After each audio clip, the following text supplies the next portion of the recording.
Good news can often get overlooked or buried by the negative in our everyday lives. So let's change that. I'm Adrianna. And I'm Wyatt. We're just two ordinary people without any special qualifications or anything, trying to navigate life. We invite you to join us as we share wholesome stories, news articles of hope, and ideas about how we can all make the world just a little bit brighter. We are uplifting positive stories.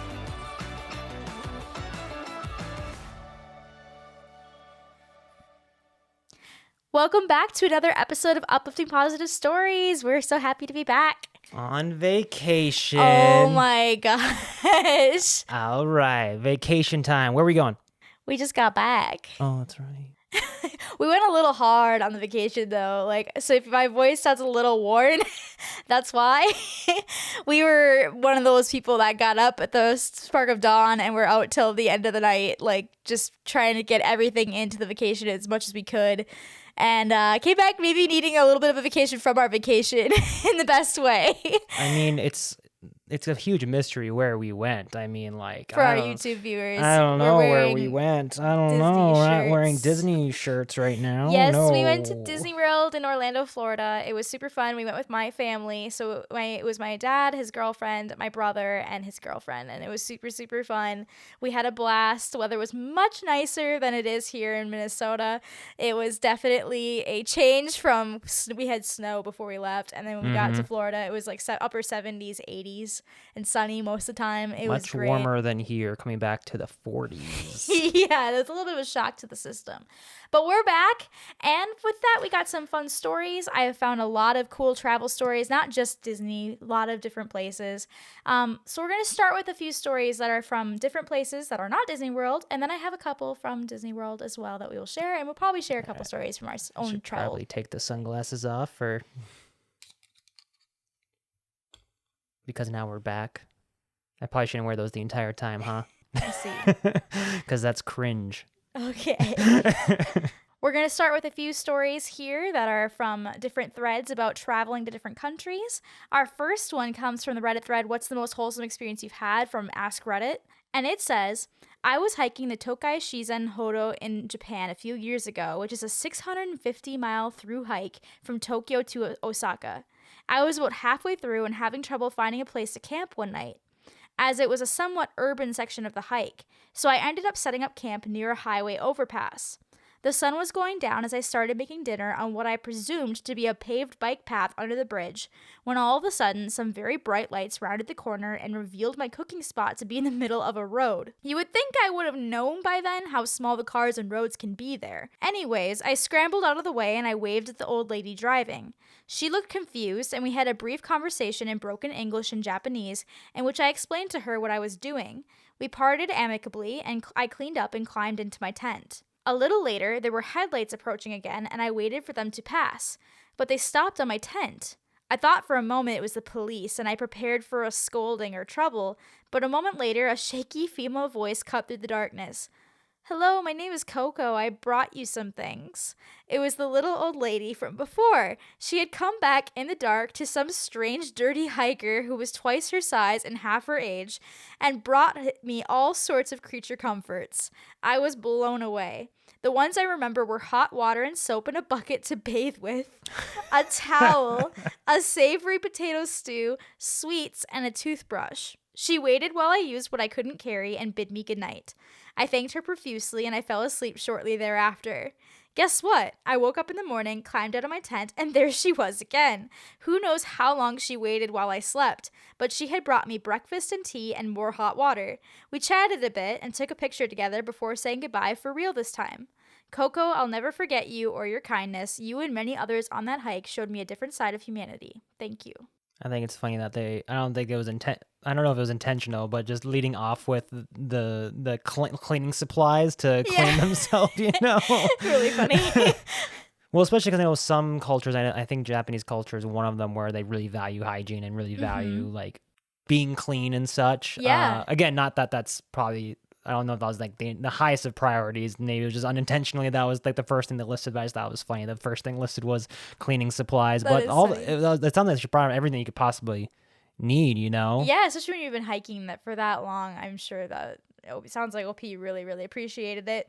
It's just super cool how hospitable, I mean, she was to him, not knowing his story or why he was there. And like he said, twice is her size, and like definitely could be a little stranger danger for sure. Right. But the fact that she went ahead and in the middle of the night came because she thought he needed help was super, super sweet. And there was a lot of stories from Japan that I saw on this thread of people posting, because it was all about asking what positive stories people had and from traveling in different places. And a lot of them were actually from Japan, about people being very hospitable to them when they didn't know what to do when it came to the culture, or when it came to getting lost in places where they didn't know where they were going, and just a lot of people stepping up and trying to help them out in any way that they could. And so that was really, really cool. I was like, oh, that's really cool. I want to go to Japan. That'd be super fun. Yeah, Japan sounds amazing. Very I mean, high I've on our always list. wanted to go there because of the culture and the history, and it's just, there's a lot of cool, amazing things in Japan. And then obviously now hearing more stories over the years of like people having great experiences in Japan, and this now being another said example, it just kind of adds more fuel to the fire. Like, we gotta find the money. Like, yeah, right. we gotta find a way to go to Japan. That'd be super cool. So yeah, I thought that was really fun to start it off. And then I actually have my own personal story too that I wanted to share from when I went on a trip to Mexico with my mom. We actually went to Playa del Carmen area in Cancun area, and we were going to go to this nightclub called Coco Bongo because it has like musical theater type stuff while you're enjoying your drinks, and it looked really, really interesting when I looked at it online. So my mom and I wanted to check it out. We didn't really know too much about it. And at our hotel, we were making plans of how to get transportation to Playa del Carmen, which is this big shopping tourist district. And my mom and I were planning on getting a lot of touristy souvenirs to bring back to our friends and family while we were there. And my mom brought up the idea. She was like, wait, my mom brought up the concern. What do we do with the stuff that we buy if we're going to be, because it looks like the nightclub is all very crowded and standing room. How is that going to work if we're going to be holding onto our drinks and like have a bunch of bags of stuff? How does that work? Did they have like a coat check kind of thing we could use? We didn't know. And so my mom went to the front desk at our hotel and just asked them, hey, you might not even know about this, but there's a nightclub that I guess is really popular called Coco Bongo. And they're like, oh yeah, of course. And she's like, yeah, well, do you happen to know if they have like a coat check area or like anything like that where people can put their stuff while they're in the nightclub? Because we've heard it's very crowded and very hard to like have any space to put stuff. And they were like, yeah, there actually is not a coat check or anything like that we're aware of. But one of the guys that was working at the front desk was like, actually, I don't live very far from there. And if you want, I can stop by on my way home from work today, and I can come by and meet you somewhere and pick up your bags and then just bring them to you tomorrow morning at the hotel. And we were like, what? That is so incredibly nice. Are you sure? And he was like, yeah, for sure. It's like a 2-minute drive from where I live. And we were like, okay. So he met us, he exchanged numbers with us, and he texted us and met us after we were done shopping. And yeah, he picked up our bags for us. It was the nicest thing ever. We obviously tipped him really well. We were like, wow, that was super nice. So we gave him a big tip and thanked him profusely. And one thing that really stuck out to me was we were like, oh my gosh, thank you so much. That was super, super kind of you. And his only response, because he at first refused the money, we forced him to take it, but he didn't want to take the money. And he said to us, you know, Mexico gets a lot of bad rap in the media and in newspapers and stuff like that for the drug cartel and the things that they do. But there are a lot of good people here that are trying to just make a living and support their families, and tourism is really one of those ways that we can do that down here. And so more than just like money, if you could just like go back and when people ask about your trip, like just talk about the nice people that were here that you experienced, that would mean more, just because we get such a bad rap. Mexico does, and like the people that live here, when really it's just some bad eggs that are causing problems. And so if you can help to counteract that in any way, we would really appreciate it. And that really like stuck out to me. I was just very like emotional in that moment. I'm like, oh, he was very heartfelt when he said it too. And just the fact that he went out of his way to do that for us was super, super nice. I mean, he was completely not affiliated with the hotel at all. He just did it of his own volition, and it was just super, super nice. So yeah, I thought thought it was worth sharing on here. It was really cool. There are good people out there. And I'm sure a lot of people would hear that story like, I can't believe you trusted him, and I can't believe that he trusted you. Like, but it all worked out, It worked out great. And obviously be smart and be safe and be careful, and we were in a very public space, and I mean for both parties, so it worked out really well. But yeah, it was just super, super kind, and it really like restored our faith in humanity. We were just like, that was so incredibly nice. He didn't need to do that. So that was pretty cool. All right. Now on to another story here from the subreddit Travel, and this one is titled Wholesome Interaction with Strangers While Traveling. It says, I just thought of sharing this. Maybe someone out there can relate.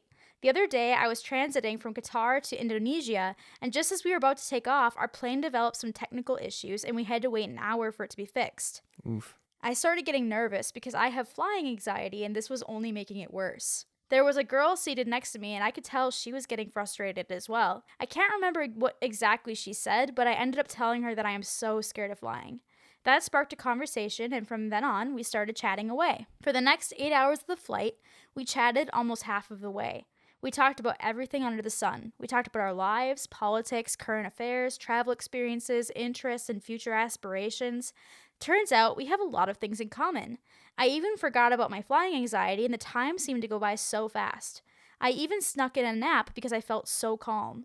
It was so interesting to meet someone from another part of the world who shares similar interests and perspectives as I. We had such a fun conversation that we were laughing and making jokes, and that is a stranger I had just met a few hours ago.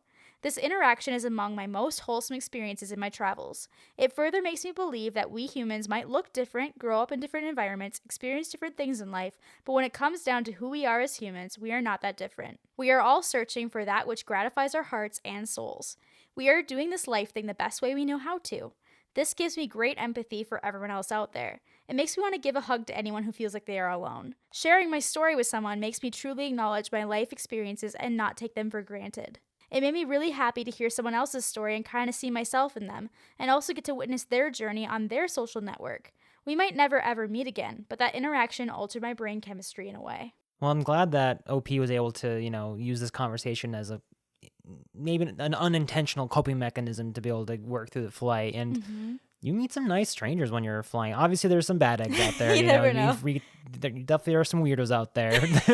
Or you're the weirdo, I don't know, when you're on a trip. But I know even just for us, we had several interactions like that on this last trip. Even just the first one comes to mind was when we were riding the Disney Skyliners, because that's, if you're in certain resorts, that is like a faster route to get to the parks. And I remember we had gone on one with a couple and a guy who I guess maybe did some vlogging or something, and it was just the funniest ride experience. The dude was just so talkative, and all of us were talking, and we didn't know each other at all, and just having a good laugh while we were flying. He was telling a story about how there was, when he first went on the Skyliners, when they first opened, that he was vlogging for it, and then the group in front of him on the Skyliner just started screaming out of nowhere, and he's like, "Oh no!" Well, he says, "Oh, I'm scared now," or something like that. He was like, "Oh, I wasn't expecting that," and then he was totally fine. Skyliner's great, but it was just funny stories like that. It just kind of made the time go by that much faster, that much better, Or it's can we keep riding with him now? I know we had to transition to a different one now, but can you just?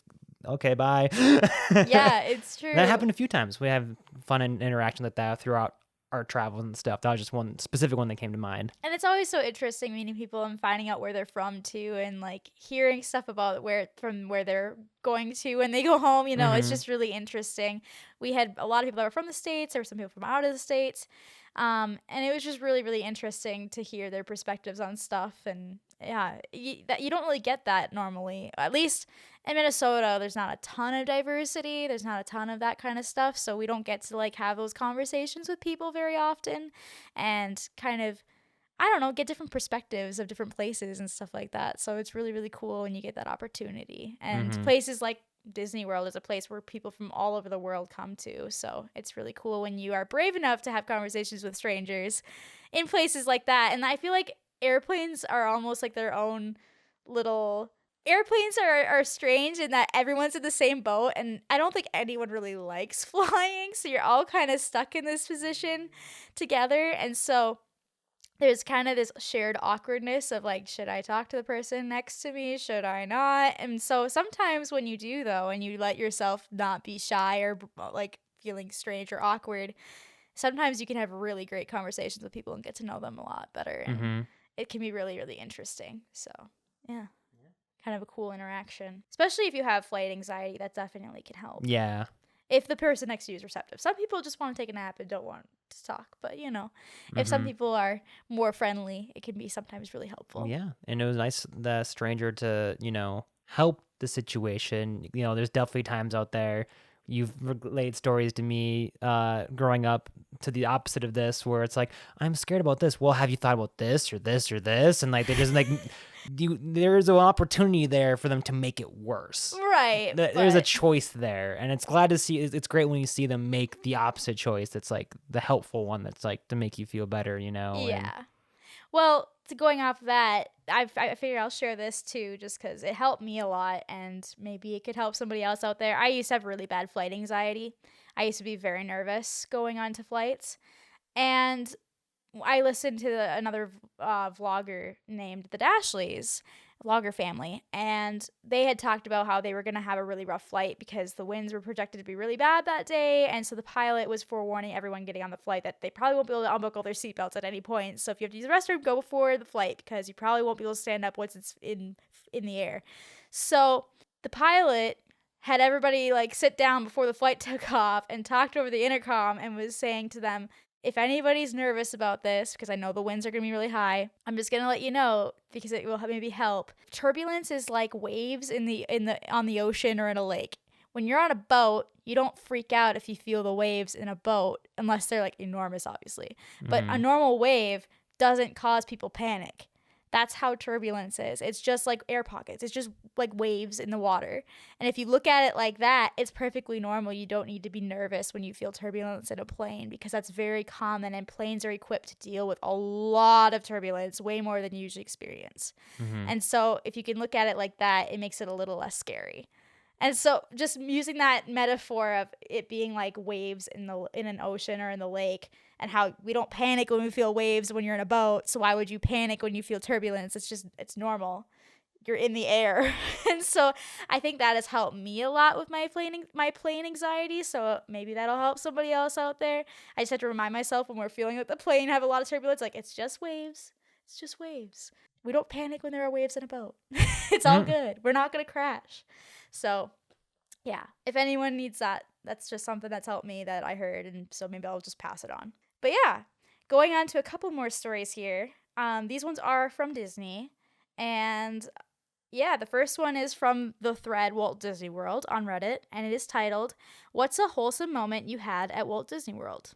I think at this point we should clarify this is not sponsored by Disney. No, it is not sponsored. Though we would welcome it. We do enjoy going to Disney. We do love Disney World, but it is not. It's not alas. Sponsored. All right, this story says, 54-year-old here. Hear me out, please. I'm not a Disney person at all. I hate crowds. I hate standing in line for anything. I joined this sub because my daughter is a new cast member, and I wanted to have a peek at what her day is like and to have something to talk to her about. My wife and I just returned from visiting her over Christmas. My parents took me to Walt Disney World when I was a little kid, 10-ish, in the 70s. I clearly remember wearing a Robin Hood hat with the fox character on it. During the parade, the Robin Hood character spotted my hat, pointed to me, and acknowledged me somehow, thumbs up or something. Made me feel so dang special. Fast forward to last week, my wife bought me a Jedi robe, my daughter got me the build-your-own lightsaber, and as I was walking through the Star Wars part of the park, Chewbacca walked up behind me and patted me on the back. I immediately felt like that little kid again, and I'll never forget what my wife and my daughter did for me. I am still smiling. Yeah, super cute. Sweet.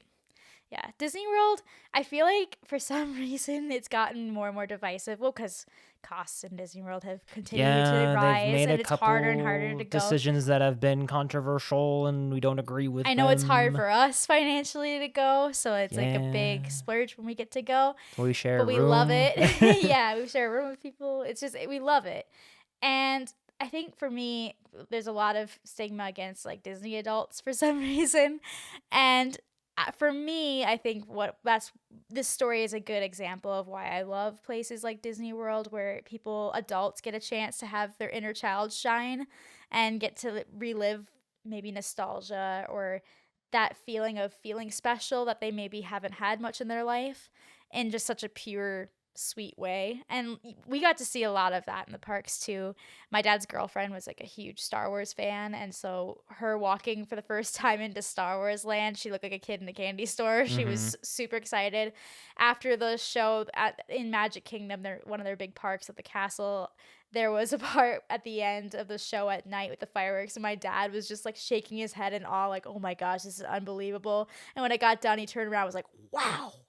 Yeah, I'm glad. And it was just so sweet. I'm glad to hear the attitude change, because we had to wait there for a while to get good spots. And like, we would have to wait this long for it, but then they saw how cool the show was, Happily Ever After, and they're like, okay, yeah, I get it.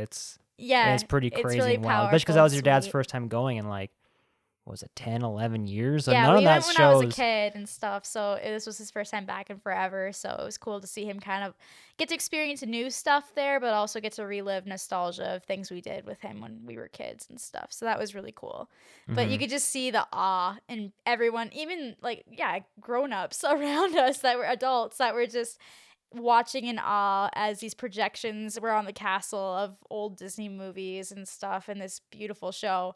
It was just really, really sweet. Watching another wholesome moment, we were watching an Indiana Jones stunt show where they do stunts from the movie, and it was super funny. It was clearly stunts and stuff, but there was this older couple next to us, and every time something happened in Indiana Jones, I just watched the old woman in my peripheral vision be like, oh no, oh, like genuine reactions of like concern for this actor. It was pretty funny and sweet. You could tell that they were just so engrossed in the show and so into it. And so, yeah, I just love that about Disney World, is people get to kind of lose themselves in the magic of it all and experience stuff that they don't normally get to experience and feel special and feel the magic of it. It was just very, very cool. So, and a side note with that, the whole reason they joined because their daughter is a cast member. That's got a whole, I'm sure they see everything under the sun, and they've got quite some stories, both positive and negative, but I'm sure a lot of positive ones with kids and the magic and stuff. And oh yeah, for sure. I'd be a fly on the wall with everything a cast member sees. I mean, like, we see a lot of things just from our one day there. Imagine being there every single day.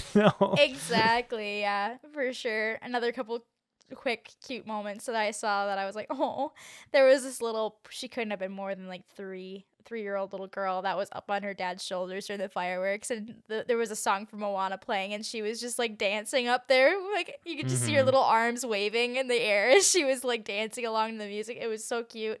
And then when we were in Star Wars Land, there was this little boy, and he just started like shrieking with joy when he saw that there was a store that was selling little lightsaber toys, and he got like super excited. It was like, Dad, look at this. Whoa, Dad, look at this. And it was just really, really cute. Just the sheer excitement that this kid had. It was really, really cute. I wish we had that when I was a kid. Yeah, you're a big specifically Star Wars, the Galaxy's Edge and stuff. Yeah, super, super because I didn't go to Disney as a kid. Well, yeah, again, not most families, like, it's a lot to save for. We did other great things growing up, so I shouldn't complain. Completely understand. One last quick story about Disney World that comes from the subreddit Wholesome Stories, and this one is titled Disney Couple. And it says, I have no one to tell this to that will care or will actually listen. I work as an inspector of sorts. I go to people's homes and I inspect a certain aspect of them so like I can get them fixed. Today I went to a home of an older couple. They were probably in their late 60s, early 70s. They had Disney memorabilia everywhere. Stuffed Mickeys, photos of themselves, pictures of Walt Disney, souvenirs. I said to the husband, your home is so cute. I love all the Disney. I did like it, but mostly I try to create some sort of conversation between clients. I wasn't expecting the husband to tell me the story of why Disney was so important to them. He said that 30 years ago he took Beth to Disney and it was her first time there. He said they were in front of Cinderella's castle and he had a box with a ring surrounded by petals in another box presented to her by someone who worked there, and he got on one knee with Mickey next to him and proposed to his Beth, and they've been inseparable since. It was the sweetest story, and the way he still looked at his Beth with a soft smile on his face made me just want to sob. I was so happy for them, but I felt a deep sadness within me because I don't think that anything even remotely close will ever happen to me. I can't stop thinking about his smile and the love I saw in such a small exchange. I was like, oh, that's cute. Well, first but of all, also OP, that's depressing. With OP, like, don't say that. What do you mean you're never gonna have that? Maybe not that exact type of thing, but you might have your own magical moment. You just never know. My goodness, that's so negative. No, it's just it's hard because sometimes it's hard to like imagine that something like that could happen to yourself. Yeah. I've been there before. I get it, but keep the positive attitude. If somehow, somewhere, the OP somehow hears this, I don't think they will, but you never know. You definitely might have a magical moment of your own. You don't know what the future might hold. Mm-hmm. But I just thought that was super sweet and a good example of, I think some people look at people that love Disney World or Universal Studios or things that are more geared towards children and look at it and be like, well, why would you like that? That's for kids. And it's stuff like this that I think really is the reason, because a lot of people hold special memories there. And the whole atmosphere is of people trying to make the experience good for people and trying to make it a memorable trip for these people. And so I don't know. I think that was a good example of that.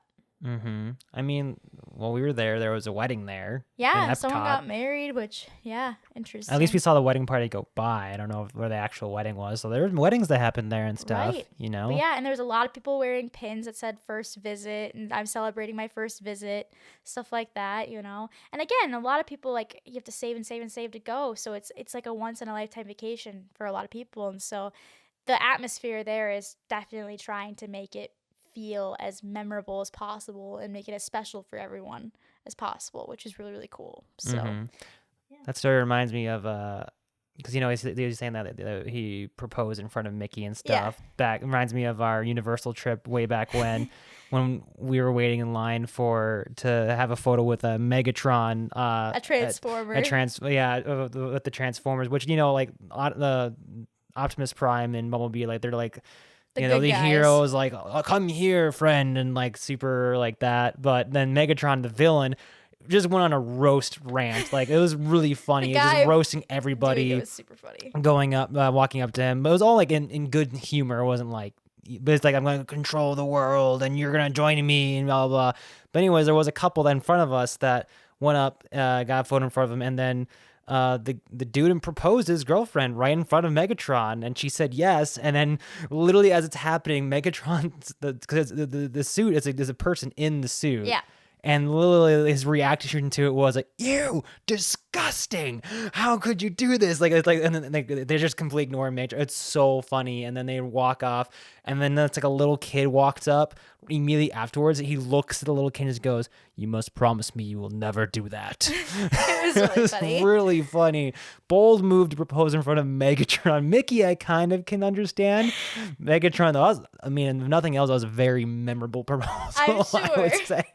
It was very Kind of Megatron, that cast member, to stay in character, I guess. Because I guess you wouldn't expect Megatron to be like, "Oh, congratulations, I'm so happy for you." That's not Megatron. Exactly. That was just a funny memory that made me think of that. Super funny. Our news article for today is from today.com, and it is titled 13 Strangers Go Viral for Renting a Van and Driving 10 plus hours Together After Flight Cancellation. So, there were 13 people, ragtag group, so didn't really know each other, that were left stranded in Orlando after finding out that their flight was going to be rescheduled for 48 hours from then to Knoxville, Tennessee. So, basically, one person decided that was not acceptable to have to wait 48 hours. And so they went downstairs and tried to find a rental vehicle and ended up asking everybody that was there, that were all disappointed waiting to go to Knoxville, if anyone would like to join them in renting a van together and driving together to Knoxville, Tennessee instead of waiting for the next flight. And so they did. 13 people rented a van together and went in and drove to Knoxville, Tennessee together, complete strangers, and ended up going viral for it. They posted a video, not thinking that anything was going to come of it, on TikTok, and within like 30 minutes, it got hundreds of thousands of views. The person wrote that it ended up being a very, very noisy ride. People in the van were refreshing their TikToks the whole time, be like, "Oh my gosh, we're at this many views," and laughing. Yeah, so kind of funny. Oh my gosh. But yeah, they eventually arrived the next morning in Knoxville, Tennessee at about 8:30 in the morning after driving as a group. So yeah, super, super sweet. Yeah, I just You just really know that's gonna get made into a comedy, like a loosely based off of. Right? The movie will probably be like, the details will probably be not even close to what actually happened, but you know that just sounds like the premise of A good movie. a comedy movie, like Tag or something, you know, where it's just like this Exactly. ridiculous idea. Exactly, it's awesome. But yeah, someone Wow. said to quote the article, "It's about coming together when life gives you a crappy situation. You turn it into something awesome."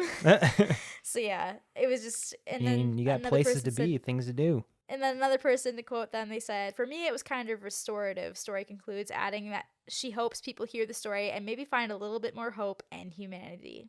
The two confirm that people who want to stay in touch currently have a group chat from those 13 people in the vehicle, so they still do that. And the last line says that one of the people in the article story adds that she plans to go to karaoke night with one of the other Knoxville-based passengers soon.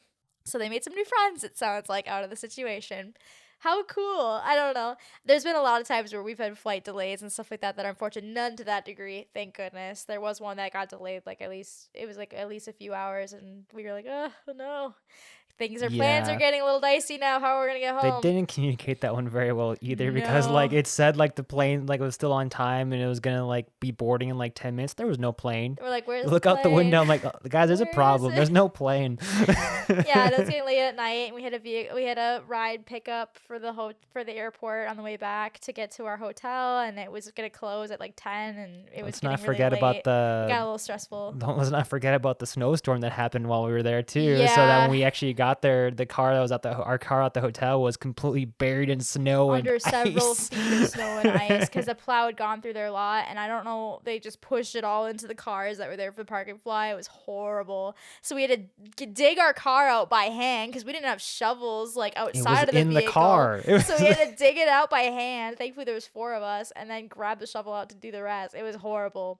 But yeah, I know people fun trip. Probably had a lot worse delays and cancellations than that, but that was our own little horror story, I guess. And that was a few Frozen years ago. horror story. Yeah, so but yeah, taking a crappy situation and making it wholesome. That was that story. So yeah. If you have any positive travel stories that you've experienced, we would love to hear them. If you could send them to us at upliftingpositivestories@gmail.com, or you can post them on our Reddit, which is Uplift Positive Stories, and we'll share them on a future episode. Also, if you have any recommendations for cool places to visit that we should add to our bucket list, that would be super cool too. Because I'd love to hear places that maybe we haven't considered before. That'd be really, really cool. But yeah, or just positive stories in general. If you want to send them our way, we always would welcome stories for future episodes. So yeah, with that, we will end today's podcast episode. Next week is about being inspired by others, and we got some really good stories lined up for that. So I hope you'll join us next Wednesday. And yeah, have a great rest of your week, everybody. And stay positive.